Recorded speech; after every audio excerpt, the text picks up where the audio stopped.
தற்போது கிடைத்திருக்கும் முக்கிய செய்தி, புதுச்சேரியிலிருந்து 30 கிலோமீட்டர் தொலைவில் நிலை கொண்டிருந்த பெஞ்சல் புயலானது தற்போது வலுவிழந்து காணப்படுகிறது. ஆழ்ந்த காற்றழுத்த தாழ்வு மண்டலம் வலுவிழந்தது பெஞ்சல் புயல். பெஞ்சல் புயலானது ஆழ்ந்த காற்றழுத்த தாழ்வு மண்டலமாக தற்போது வலுவிழந்து காணப்படுகிறது என வானிலை ஆய்வு மையம் தெரிவித்திருக்கிறது.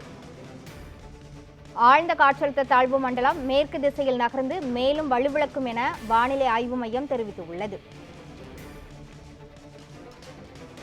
முக்கிய செய்தியாக பார்த்து வருகிறோம். புதுச்சேரியிலிருந்து 30 கிலோமீட்டர் தொலைவில் நிலை கொண்டிருந்த பெஞ்சல் புயலானது தற்போது வலுவிழந்து இருக்கிறது.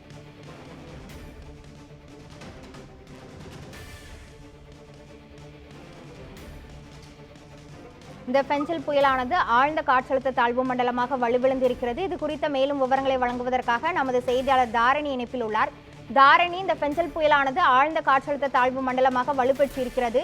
இதனுடைய அடுத்த கட்ட நகர்வு என்ன? முழுமையான விவரங்களை பதிவு பண்ணுங்க.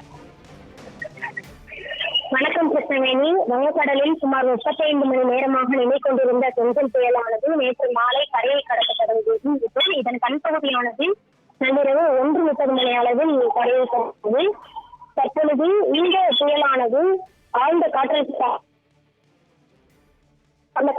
தாழ்வு மண்டலம் விழுப்புரத்தில் இருந்து 40 கிலோமீட்டர் தொலைவிலும் கடலூரில் இருந்து 30 கிலோமீட்டர் தொலைவிலும் நிலை கொண்டிருக்கிறது. இதன் காரணமாக விழுப்புரம், கடலூர் மற்றும் கள்ளக்குறிச்சி ஆகிய மாவட்டங்களுக்கு அதி கனமழைக்கான ரெட் அலர்ட் ஆனது விடுக்கப்பட்டிருக்கிறது. இந்த ஆழ்ந்த காற்றழுத்த தாழ்வு மண்டலம் அடுத்த 12 மணி நேரத்தில் மேற்கு நோக்கி நகரும் என தெரிவிக்கப்பட்டிருக்கிறது.